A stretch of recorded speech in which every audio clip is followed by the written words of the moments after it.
Hey everyone, and welcome back to Road Trip Mama. Today I am taking you back up Mt Woodside on a solo adventure to find the glider's launch site. I have been up Woodside a couple of times and explored the main road as well as a few side trails, but have yet to find the launch site, so that was my goal for today. Mt Woodside has become one of my favorite drives, not only for the views, but also because it is such a fun drive.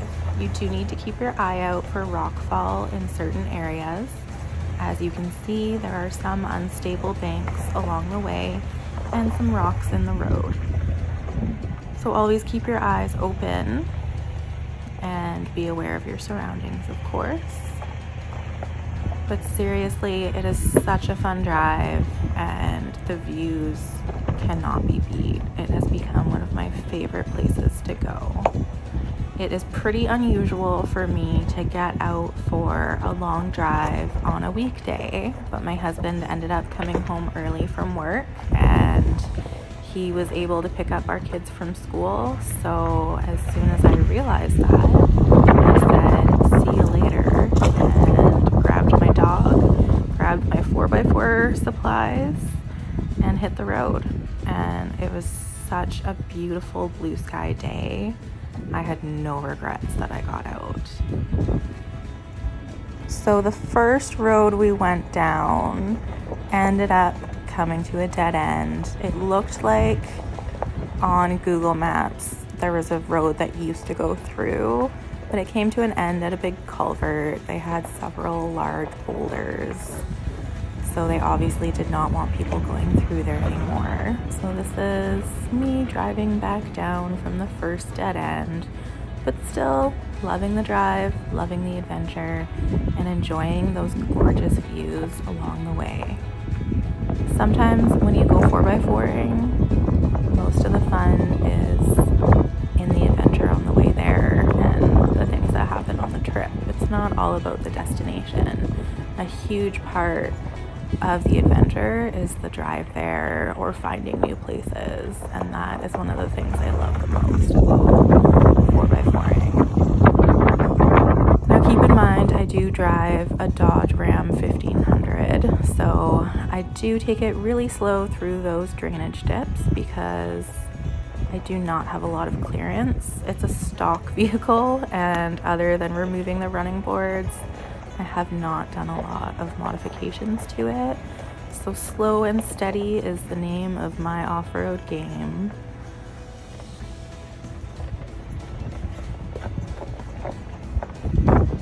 My friend suggested that I Google map the glider's launch site, which was a great suggestion because it was on Google Maps. However, it told me to turn left in 200 meters when there was clearly no trail anywhere in sight.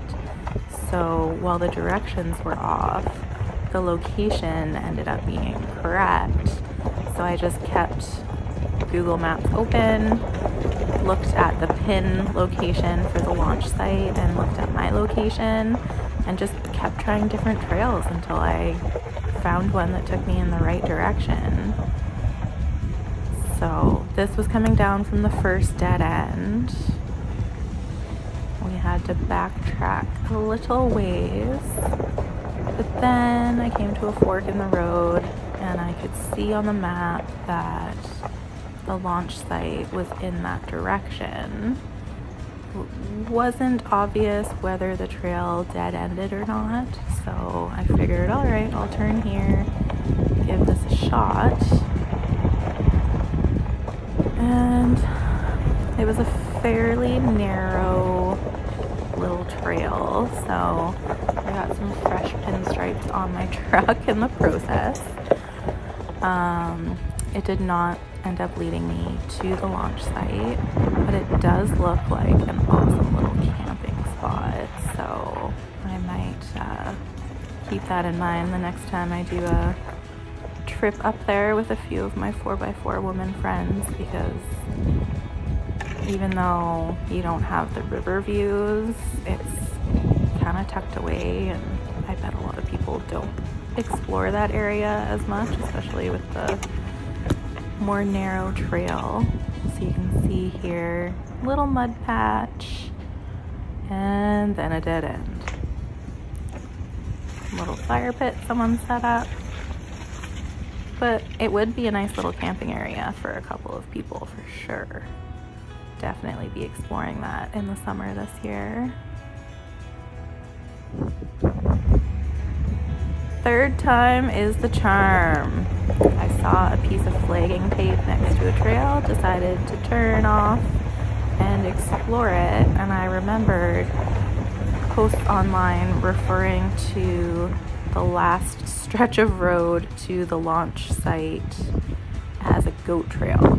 So it got pretty rocky, got a little steep, and I figured, I think this is it.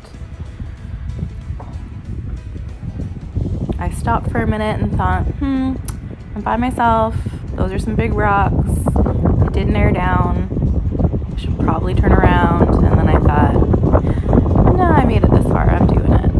So, here we go. We made it down without incident, all 4 tires still intact, no new dents on baby blue. And I was actually quite shocked to find that nobody else was at the launch site. I had the whole thing to myself, with my fur baby, of course. So I got to walk out onto the glider launch site, take in these amazing views, and the only thing that I could hear was the wind. It was amazing and exactly what I needed.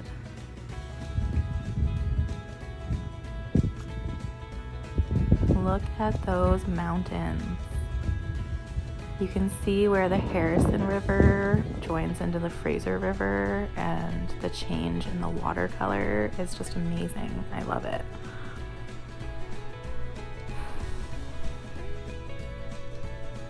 So after my dog Zola and I sat here for a while enjoying the views and the fresh mountain air, a couple of hikers arrived, and I decided to give them the same peace and tranquility that I had and left the launch pad so they could enjoy it to themselves. I really do love these views, and I do hope to spend some time camping up Woodside this summer, either with my kids or alone. I'm good either way, honestly. I just want to spend some time up there. I think it would be a gorgeous spot to camp on a full moon or during a meteor shower. Even if you drive further up the mountain, the views on the other side are just as amazing. The last time I came up here with friends, we were coming down in the dark, and the view of the city lights was breathtaking. There was really nothing better.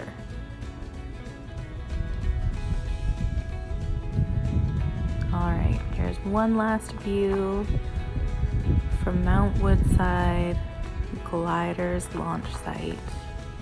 I hope you guys enjoyed this video, and thank you for coming on this journey with me. Remember to take a back road, not a highway, and enjoy the journey, not just the destination.